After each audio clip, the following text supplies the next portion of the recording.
آپ سن رہے ہیں؟ السلام علیکم. السلام علیکم ساحل صاحب، آپ کو آواز آ رہی ہے؟ مجھے آ رہی ہے مگر بہت کم آ رہی ہے. آپ کو میری آواز آ رہی ہے؟ سن رہے ہیں. بہت بہت شکریہ آپ کا ساحل صاحب. رمضان کا سما میں خوش رمضان آمدید. کا سما میں خوش آمدید آپ کو کہتے ہیں. ساحل صاحب، یہ چند دن پہلے ایک مسئلہ رہ گیا تھا، آج وہیں سے شروع کرتے ہیں. قرآن کریم کی آیت ہے کہ یا ایھا الذین آمنوا اتقوا اللہ وابتغوا الیہ الوسیلہ. تو یہ ایک وسیلہ تلاش کرنے والی جو ایک جستجو ہے قرآن میں، آپ کے خیال میں یہاں سے وسیلے سے مراد ہم کیا لے سکتے ہیں، اور کس طریقے سے ہم اللہ کو تلاش کر سکتے ہیں اور اللہ تک پہنچ سکتے ہیں؟ سر میں تو جن اساتذہ کا مرہون منت ہوں، جن لوگوں نے مجھے میرے عقیدے کے اوپر بہت زمین دی ہے، وہ عربی ہیں، عرب کے اسکالرز ہیں، بڑے جید اسکالرز رہے ہیں، اور بڑی آسان کر کے انہوں نے مجھے قرآن کا جو ہے نا وہ سینٹرل سبجیکٹ سب سے پہلے. اب میری گزارش ہے تمام ماں باپ کو، والدین بھی سنتے ہیں، کہ قرآن کا سینٹرل سبجیکٹ جو ہے نا وہ اپنے بچوں کو سب سے پہلے اسٹیبلش کر کے دینا ہے. اور وہ سینٹرل سبجیکٹ جو ہے وہ توحید کا ہے. بہت ضروری ہے کہ آپ کو پتا ہو کہ نبی علیہ السلام کے جو مشن کا، ہر نبی کے ایکچولی مشن کا سینٹرل سبجیکٹ اصل میں توحید ہی رہا ہے. سو جب آپ کو پتہ چلتا ہے کہ میرے پاس کتنا ٹائم ہے، 5 منٹ لگیں گے حافظ صاحب، یہ ذرا سی ٹیکنیکل بات ہے کیونکہ آپ کنٹینیو کریں پلیز پلیز. جی اچھا. تو جب ہر نبی کے سینٹرل مشن توحید پہ ہوں، قرآن کا سینٹرل مقصد توحید ہو، توریت میں نے خود پڑھی، کئی دفعہ پڑھی ہے.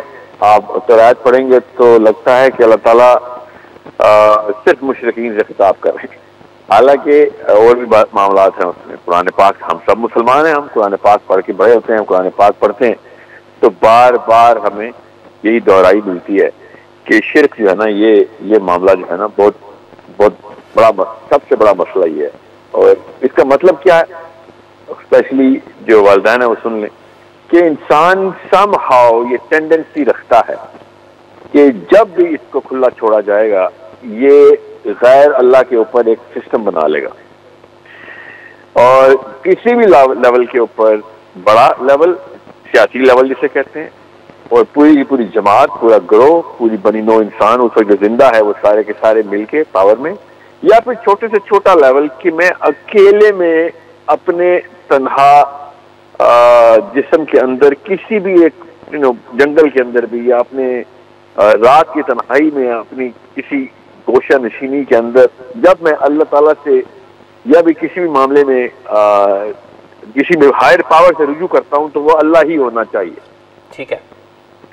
تو یہ اتنا بڑا مسئلہ ہے کہ اللہ تعالیٰ کی تمام تر کتب یہ بتاتی ہیں، اسپیشلی قرآن کریم یہ بتاتا ہے کہ انسان ہمیشہ اپنے اور اللہ کے بیچ میں کوئی معاملہ سیٹ کرنے کی کوشش کرتا ہے. یہ میں جو بھی باتیں کر رہا ہوں آپ سب کو اگر اپنے دل میں کامن سینس کی اور اپنے دل میں ایک بیسک ریزونیٹ کرتی بھی نہ لگے تو ضرور پوچھیں، کال کریں، حافظ صاحب آپ پوچھیں کہ ہر کتاب کا سینٹرل سبجیکٹ اگر کسی ایک خاص بیماری سے ہٹانا ہو تو اس کا مطلب ہے کہ وہ بیماری ہر انسان اپنے طور پہ لگاتا ہی لگاتا ہے، اور کتاب آتی ہے بیماری کو درست کرنے، نبی آتے ہیں اس بیماری کے خلاف پوری موومنٹ کرنے. تو یہ اتنا بڑا مسئلہ ہے کہ جب بھی ہم میں پاکستان میں کیا کسی پاکستان انڈیا سب کانٹیننٹ کے اندر جتنے بھی مسائل 4000 سال سے پہلے آ رہے تھے، اور ایران میں بھی اور ایون یورپ کے اندر بھی، آپ دیکھیں گے کہ انہوں نے بھی اپنی طاقتوں کو اللہ کے ساتھ کہیں نہ کہیں پہ لنک کر دیا تھا. انڈین تہذیب کے اندر ابھی بھی دیکھیں سینکڑوں خدا بنتے اور کہتے وہ خدا نہیں ہے، وہ بھگوان کا لفظ یوز کرتے ہیں، مگر وہ یہی کہتے ہیں کہ اللہ ہم اوپر والے کو مانتے ہیں، برہما کو، مگر بیچ میں راستے ہم نے بنا لیے ہوئے ہیں. یورپ میں جائیں تو زوس بناتے ہیں، زوس کو وہ کہتے ہیں کہ وہ ہمارا سینٹرل اللہ کا کانسیپٹ وہاں سے آتا ہے، مگر بیچ میں 191 انہوں نے راستے بنائے ہیں جو خداؤں کے. روم میں جائیں تو جوپیٹر بنتا ہے اور تقریباً 300 خدا اور بنتے ہیں. تو آپ نوٹس کریں گے کہ ہر تہذیب کے اندر اللہ اور انسان کے بیچ میں راستے بنائے ہوئے ہیں. ٹھیک ہے. اب جب آپ قرآن پاک کو اور نبی السلام کے تمام تر معاملات کو دیکھتے ہیں، حضرت موسیٰ کے معاملات کو دیکھتے ہیں، تو آپ کو پتہ چلتا ہے کہ یہ دو انبیاء ایسے ہیں، دو نبی موسیٰ علیہ السلام اور ہمارے آقا محمد مصطفیٰ صلی اللہ علیہ وسلم، ان کی جو بیسک موومنٹ ہے وہ ان کے اندر ڈیکلریشن ہے کلیئر کہ سب کچھ معاف ہے، سب کچھ کلیئر ہے، آپ کو ہر چیز الاؤ ہے، مگر یہ چیز الاؤ نہیں ہے کہ اللہ اور اپنے بیچ میں کوئی راستہ بنا لو، اللہ اور آپ کے بیچ میں کوئی اور غیر اللہ نہ تنصیب کر لو. یہ دونوں نبی اتنی میجر موومنٹ کرتے ہیں اور سب سے بڑا گناہ اس کو قرار دیتے ہیں. آپ تورات پڑھیں گے تو آپ کو پتہ چلے گا. میں اس لیے تورات کہہ رہا ہوں کیونکہ اللہ نے قرآن پاک کے اندر بنی اسرائیل کو پے در پے قرآن پاک کے اندر یہ بات بتائی کہ تم نے جب موقع ملا ہے تم نے یہ کنفیوژن ڈالی ہے، تم نے اپنے قلم استعمال کیے ہیں، اپنی خود آیتیں لکھی ہیں، اپنے میری کتاب کے اندر اپنی آیتیں، یا پھر کچھ چیزوں کے اوپر ایمان لے آئے ہو اور کچھ چیزوں پہ نہیں لائے. اور اس کا مطلب کیا ہوتا ہے کہ تم نے اس اتھارٹی کو اپنے اور اللہ کے بیچ، انسان اور اللہ کے بیچ میں اپنے آپ کو فٹ کیا اور تم نے لوگوں کو مشرک کر دیا.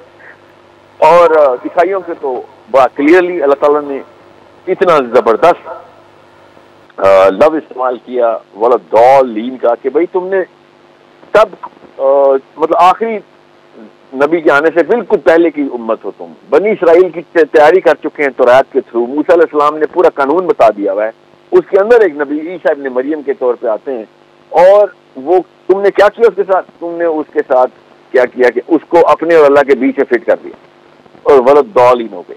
اب میں اس لیے آپ کو اتنی تفصیل بتا رہا ہوں تمام مسلمانوں کو جو اس وقت اسپیشلی والدین سن رہے ہیں کہ آپ کو پتا ہو کہ اسلام میں شرک اتنا بڑا گناہ کیوں ہے. آپ کو پتہ چلے گا شرک شروع دن سے انسان اپنے اور اللہ کے بیچ میں اپنے آپ کو ڈیگریڈ کرتے ہوئے اپنے اور اللہ کے بیچ میں ایک ایسا راستہ بناتا ہوا آیا ہے کہ جس میں انسان کی اپنی اسٹیم ڈیولپ نہیں ہوتی. اور اللہ تعالیٰ نے شروع دن سے کہا ہے کہ تمہاری جب تک اپنی اسٹیم ڈیولپ نہیں ہوگی تب تک تم اللہ کی کوئی بھی کتاب سمجھ نہیں سکتے. تمہیں میں نے کس قرینے پہ بنایا، تمہیں خلیفۃ الارض بنایا تھا. یہ اتنا بڑا سسٹم ہے جس کی وجہ سے ہمیں پتہ چلتا ہے کہ شرک اتنا سب سے بڑا گناہ کیوں ہے. یہ میں نے آپ کو اتنا بڑا لیکچر کیوں دیا تاکہ آپ کو پتہ چلے. ٹھیک ہے ساحل صاحب قطع کلامی کی معذرت چاہتا ہوں، ایک کالر اگر ہم شامل کر لیں پھر یہیں سے جو آپ نے کہا کہ خلیفۃ الارض کا آپ نے ذکر کیا ہے. السلام علیکم جی، کون صاحب محترمہ کہاں سے ہیں بتائیے گا؟ السلام علیکم. جی میں سمیرہ بات کر رہی ہوں کراچی سے. میرا سوال جو ہے ساحل سر سے ہے، اور لیکن میں چاہوں گی کہ اس موضوع پہ جو ہے نا تھوڑی تفصیلاً جو ہے وہ بات ہو سکے.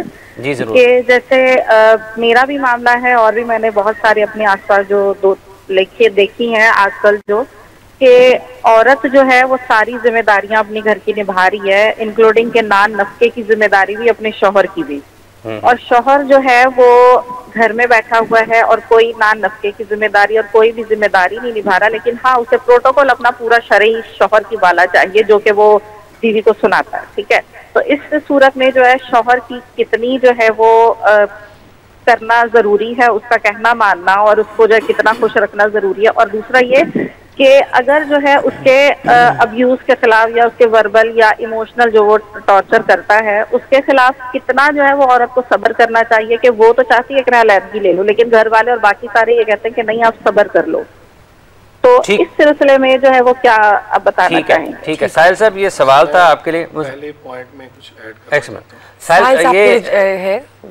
صاحب یہ ایک سوال آیا ہے کہ اگر مرد جو ہے وہ گھر میں ہے، اپنی جو ذمہ داریاں شرعی ہیں اپنی اہلیہ کے حوالے سے وہ نبھا نہیں پا رہا ہے، تو پھر کس حد تک اس کی تابع فرمانی جو ہے وہ ضروری ہے؟ مطلب خرچ کی حد تک بھی خاتون اس میں خود کفیل ہے اور مرد کی طرف سے اس کو کوئی اس سلسلے میں معاونت نہیں ہے یا ذمہ داری جو ہے وہ ذمہ داری نہیں نبھا رہا. تو اس سلسلے میں بھی کیا آپ کے خیال میں جو تابع فرمانی ہے وہ کس حد تک وہ اس پر رہتی ہے؟